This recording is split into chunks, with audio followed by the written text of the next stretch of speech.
Alors aujourd'hui, on va faire un sujet rigolo, enfin rigolo plus ou moins. On va parler de quelque chose de sérieux tout de même, hein.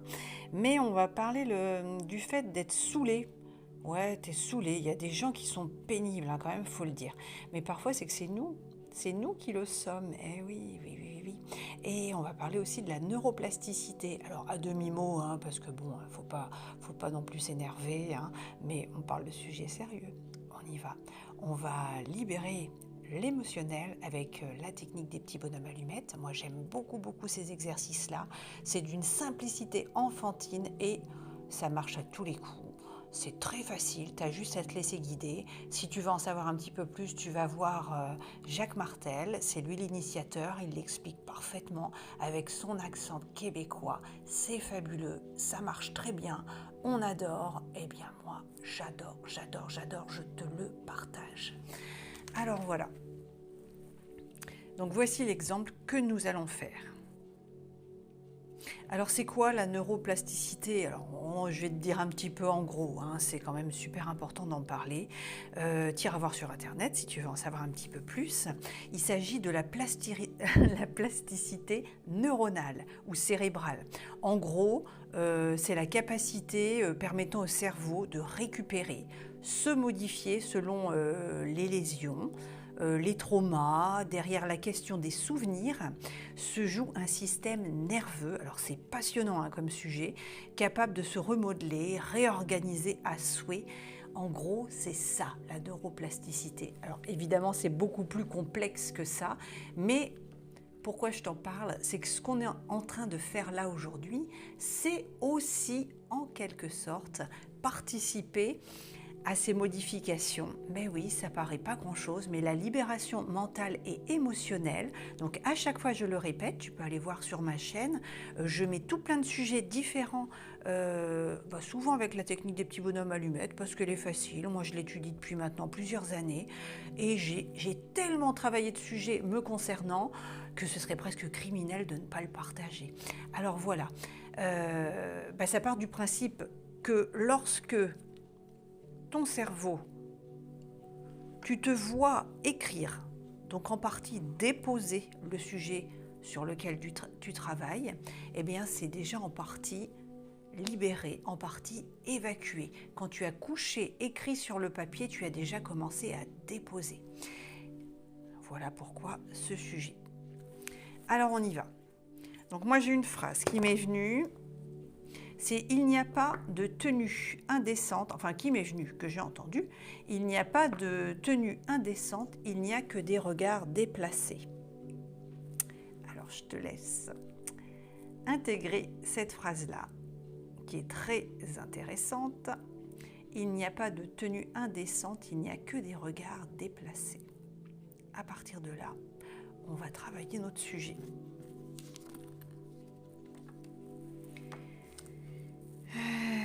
Bon, on va faire donc un petit bonhomme. Le petit bonhomme bâton. Donc c'est un exercice, je rappelle toujours, hein, qu'on ne peut faire que pour soi-même, pas pour quelqu'un d'autre. On travaille pour soi. Donc tu fais un petit bonhomme, je fais l'exercice en même temps que toi. Un petit bonhomme bâton. L'idée c'est de mettre ton prénom et la première lettre du nom de famille, ou ton prénom et ton nom, ou simplement ton prénom si tu veux, tout est possible. Mais le prénom et au moins la première lettre du nom de famille, c'est très bien. Donc moi, c'est Sophie.v. Toi, si c'est Luciane Robillard, eh bien c'est luciane.r. Si c'est Lucie David, eh bien c'est lucie.d. Tout simplement. On va entourer d'un cercle avec des rayons notre bonhomme. Donc un cercle avec des rayons, c'est important parce que si on fait uniquement un cercle fermé, au niveau du cerveau, du mental, ça signifie l'enfermement. Et nous, on souhaite se libérer. Donc on va faire des rayons qui vont vers l'extérieur. Alors tu fais la couleur que tu veux. Je rappelle également, comme à chaque fois, un exercice égale un sujet. Donc n'hésite pas à aller voir différents sujets, différents modèles qui sont proposés sur ma chaîne et à te libérer au fur et à mesure avec ce qui est proposé. Et aussi à me faire des retours, parce que c'est chouette quand même déjà pour les copains, pour savoir comment ça évolue pour chacun. Pour moi, parce que bon, c'est un partage, donc je donne, c'est aussi important que je puisse recevoir également. On peut recevoir de différentes façons, hein. Tu peux participer, alors comme je disais, il n'y a pas de petite participation. Parfois, je peux avoir 1 euro. Des fois, je vais recevoir une carte postale. D'autres fois, je vais retrouver des pommes devant ma porte. Et ben, c'est OK. Un merci, un coucou, un like. C'est super, c'est très bien. L'essentiel, c'est de participer pour pas te bloquer, toi non plus. Parce que si tu ne fais que prendre, que inspirer, sans jamais redonner, sans jamais remercier, sans jamais expirer, ce n'est pas juste, ce n'est pas équilibré, la roue ne tourne pas. Donc tu ne vas pas avancer toi aussi sur ton parcours de santé, sur ton parcours émotionnel de mieux-être. Voilà, pour aller vers la liberté. Ok. Maintenant, on va faire un grand cercle, alors qui pour le moment, pour toi, va être vide. Moi, j'ai déjà pré-rempli pour que la vidéo ne soit pas trop longue. Et je vais te proposer les phrases, moi, que j'ai notées, que tu ne retiens que si ça te convient. On fait également des rayons.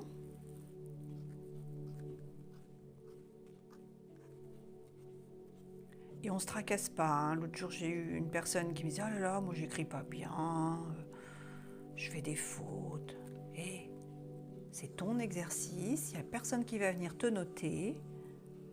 Donc, on se détend. Et on n'est certainement pas là pour juger. Moi, il m'arrive régulièrement de préparer, mais bon, bah, des fois, il y a une faute qui passe à travers, ou je n'ai pas fait attention. Ou je pense que j'ai bien fait, puis en fait, je me suis trompée. Ça peut arriver, hein. Vraiment, on ne se tracasse pas.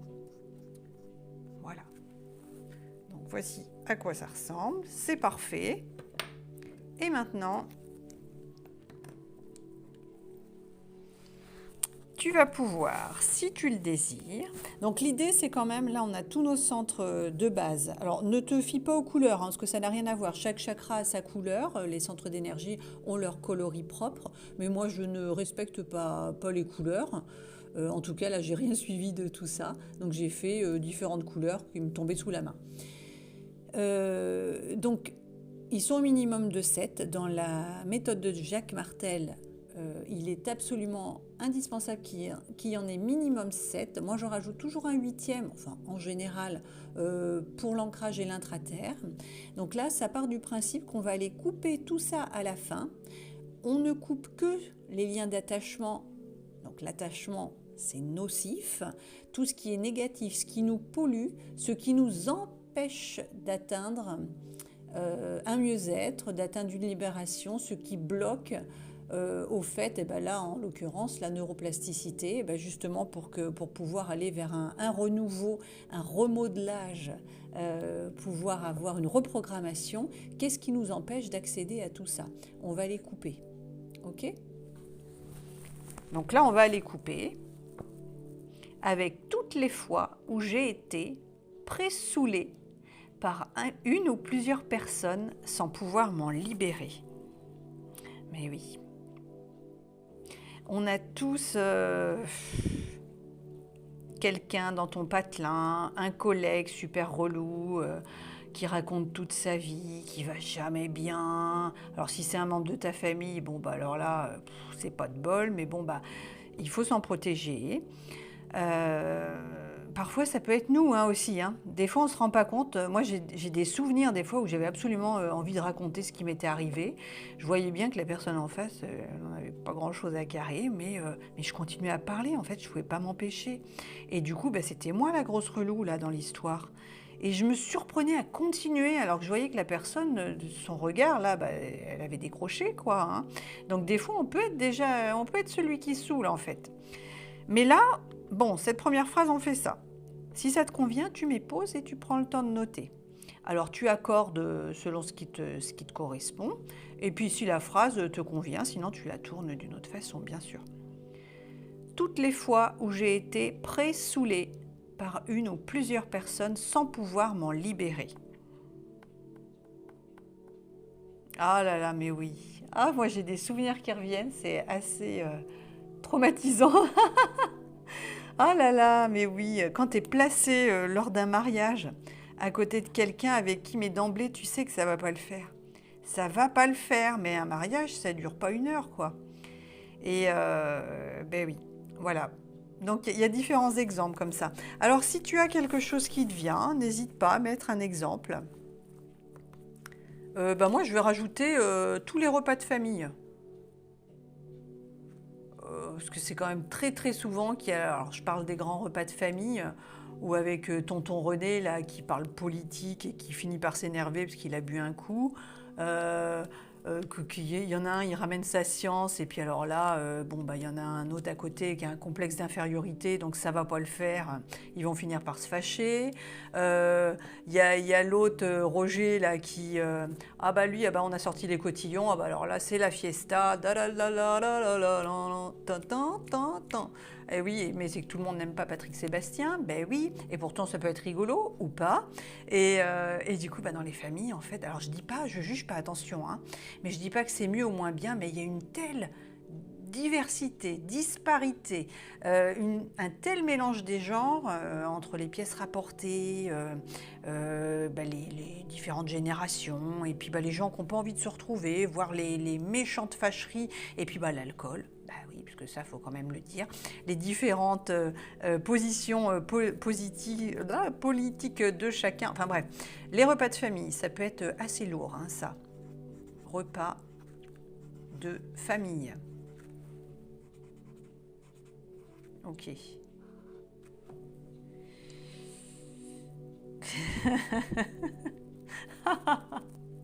Ah mais non, mais je me souviens de... Oh là là, bon. Ok, oui, bah très bien ça. Alors il y a aussi des trucs rigolos, hein. Il n'y a pas que des choses pénibles, mais ouais, en général c'est cocasse hein, quand même. Je sais pas comment c'est dans ta famille. Alors moi du coup, bon, j'ai plus ce problème-là, mais il y a eu des moments costauds quand même. Alors ensuite, on va mettre, si ça te convient, chaque moment depuis l'enfance où j'ai consciemment ou inconsciemment agacé quelqu'un, attiré l'attention ou été trop pénible. Ben oui, c'est ce que j'étais en train de te dire. Quand tu racontes toute ta vie, là, il t'est arrivé des choses, c'est fabuleux, et puis ben, tu vois bien que l'autre, il en a rien à faire en face. Ah oui, j'avais une cousine comme ça, elle qui était passionnée, alors elle doit toujours l'être hein, d'ailleurs, par le Puy du Fou. Puy du Fou, donc bénévole là-bas, et puis c'est fabuleux, hein, c'est un endroit où il y a le spectacle avec les villageois, elle participait donc au grand spectacle du soir, elle faisait partie de l'équipe des gens qui font le spectacle, mais elle ne parlait que de ça. Et du coup, bah, j'avais une autre cousine qui l'avait recadré en lui disant « Mais écoute, tu nous saoules, quoi !» Alors bon, c'était un peu maladroit, hein, mais voilà. Donc ça, c'est l'exemple type. Bah d'ailleurs, ça me fait de la peine pour elle en le disant, parce qu'elle était tellement passionnée par son truc. C'est super, parce qu'il faut des gens passionnés comme ça. Parce qu'on est très content quand on va voir un spectacle de ce type et qu'il y ait des personnes qui soient absolument dans leur rôle. Là, c'est fabuleux. Mais voilà. Donc, comme moi, des fois, bah, je peux être pénible en parlant de spiritualité parce que je suis tellement dans mon truc que celui qui est... qui va pas être OK avec ça, qui n'y croit absolument pas, qui a besoin de preuves, qui met tout en doute et tout, et ben lui, là, il va être... il va me prendre pour une farfelue, mais moi, je continue dans mon truc, puis je pars du principe que j'ai rien à prouver à qui que ce soit. On ne vous demande pas d'y croire. Après, faites vos propres expériences. Et puis, en général, ces gens qui n'y croient pas, de toute façon, elles finissent par venir nous voir quand il y a des gros soucis et qu'au niveau de la médecine, elles ont tout essayé. Et qu'on finit par leur dire écoutez, pour votre psoriasis, pour votre eczéma, pour ci, ça, allez voir un magnétiseur. Ah, eh ben ouais, Coco, hein, c'était toi qui te moquais de moi, hein? Ha ha ha! Enfin, bon, bref, peu importe, tous les avis sont intéressants de toute façon, chacun croit bien en ce qu'il veut, on n'est pas là pour convaincre qui que ce soit, mais cela dit, Il est important de savoir qu'on peut occuper un rôle ou l'autre. Eh ouais, tu peux être pressoulé par des gens, mais tu peux être le gros lourdeau de service aussi. Eh oui, malgré toi. Ou c'est arrivé par le passé, parce que le tout, c'est d'en avoir conscience. Donc on va aller libérer tout ça. Et puis bah, du coup, ça va aller mieux après. Hein, on y va. Donc on va faire tout notre trait. Alors, à nouveau, je te montre. Donc on va aller couper avec toutes les fois où j'ai été pressoulée, agacée par une ou plusieurs personnes sans pouvoir m'en libérer.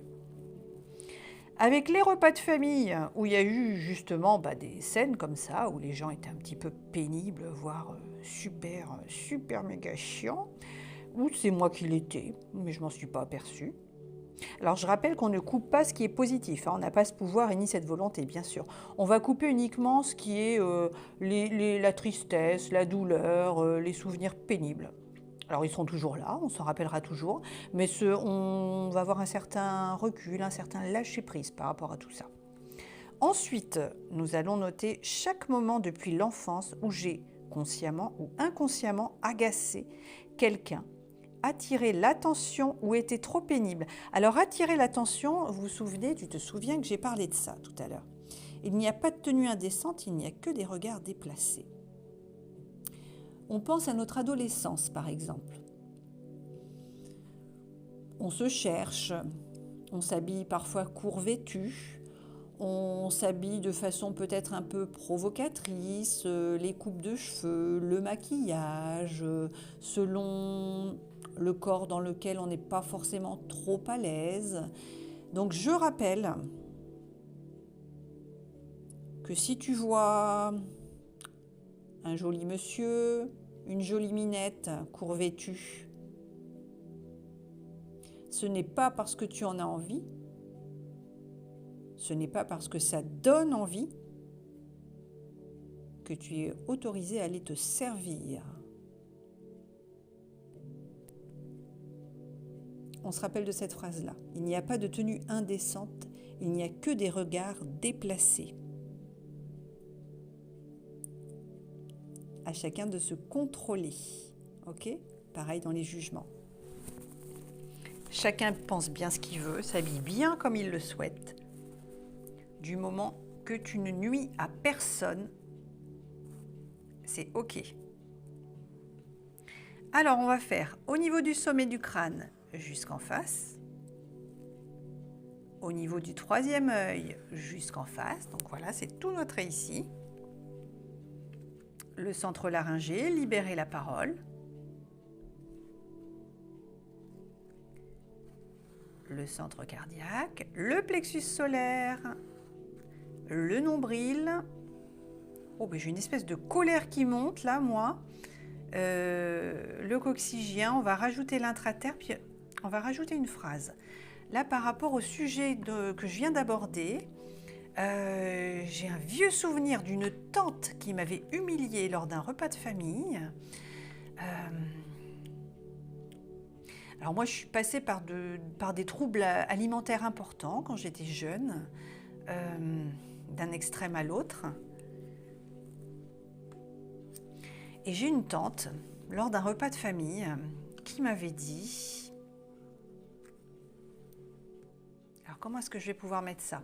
Donc il n'y a pas de tenue indécente, il n'y a que des regards déplacés. Alors toi, réfléchis à ça. Si tu as une phrase qui te vient, un moment de ta vie, même si ça remonte à très loin, où quelqu'un t'a fait une remarque blessante sur ta tenue, sur ta façon d'être, sur ton corps, sur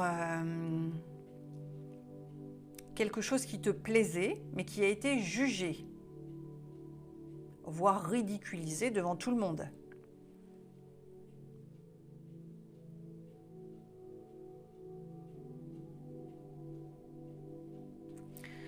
Alors moi, c'est très fort ce que je vais noter. Tu ne ressembles à rien.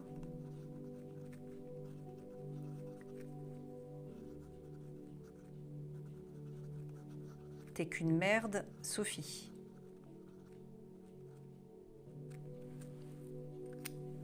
Bon, alors là, j'ai bien conscience que je plombe un petit peu l'ambiance, mais on est là pour libérer.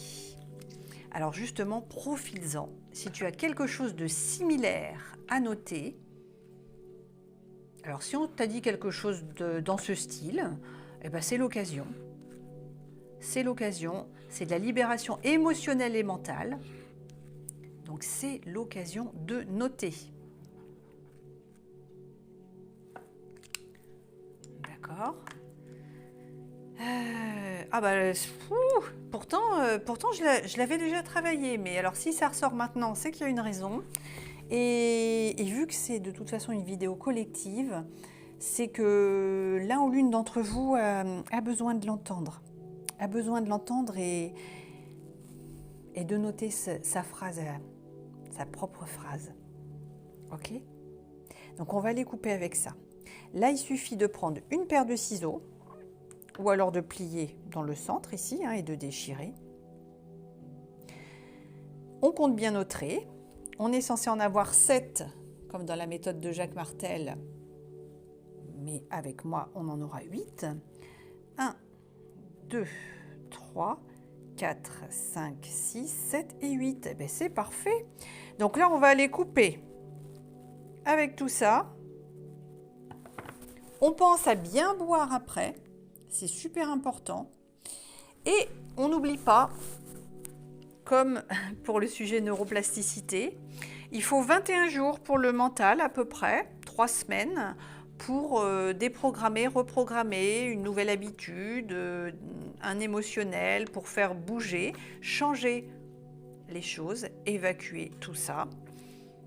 Donc on boit pour évacuer les toxines, on coupe et on dit merci. N'oublie pas de me faire un petit coucou, un like, un commentaire, ce que tu voudras. Ça va bien se passer. Ouh là là, je commence à avoir mal au ventre. Eh bien, on va boire un coup. Et puis, je te dis à bientôt dans les commentaires. Merci pour ta confiance.